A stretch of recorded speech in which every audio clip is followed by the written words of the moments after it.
રમતું ને કોણ રહે ચૂપચાપ. આ કોણ રહે હસતું રમતું ને કોણ રહે ચૂપચાપ. કોણ જીવનના તાપ સહે ને કોણ સ્થિર નિષ્પાપ. આ કોણ રહે હસતું રમતું ને કોણ રહે ચૂપચાપ.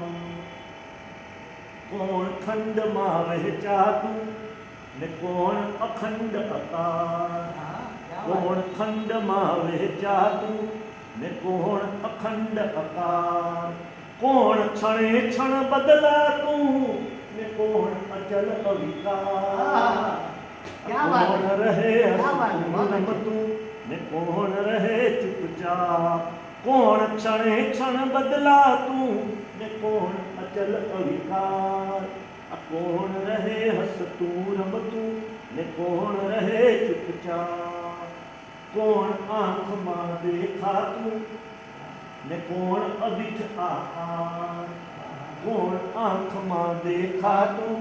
હવે આની પાસે સાથે કહું કે એવું એક એ છે કે આપણું જે આપણું પોતાનું જ આપણે જોવું હોય ને તો આપણી આંખમાં એક નાનકડું આમ દેખાશે, જેને આપણે ગીતાની ભાષામાં પુરુષ કહે છે. પુરેશેતી ઇતિ પુરુષ. અંદર રહેલો આત્મા આપણે ક્યાંય બહાર ન જોવો હોય અને અંદર જોવું હોય તો આપણી આંખના ડોળાની અંદર જોશું તો નાનકડું એક પ્રતિબિંબ એ દેખાશે. એટલે એ દેખાય છે. કોણ આંખમાં દેખાતું ને કોણ અદિઠ આકાર.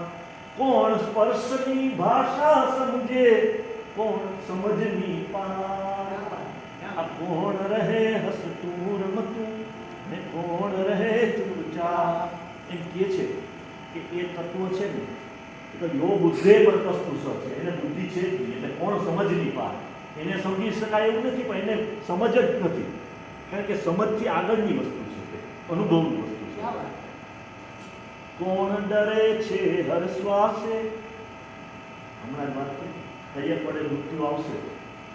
કોણ ડરે છે હર શ્વાસે ને કોણ અભય અવિચાર.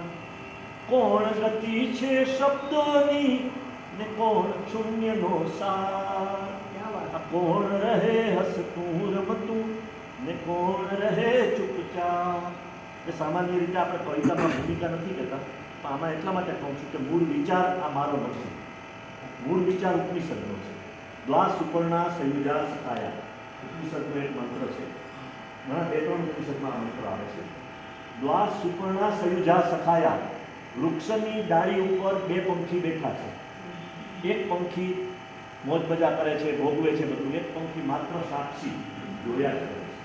એટલે જેને આપણે આત્મા અને પરમાત્મા કહીએ છીએ. બે એક જ શરીરમાં રહીએ છે. તમે કીધું એમ સાક્ષી રૂપ પરમાત્મા જોયા કરે છે કે પ્રભુભાઈ નામનો જીવ શું કરે છે. એટલે જીવ અને શિવ એક સાથે છે. એટલે વિચાર આ ઉપનિષદનો છે.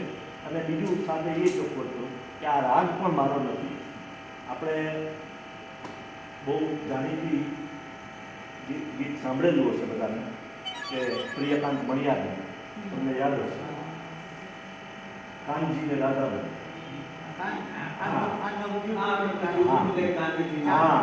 બસ એ સ્વરબદ્ધ કંઈ મેં સાંભળેલું. ગીત બહુ સરસ સ્વરબદ્ધ કરેલું.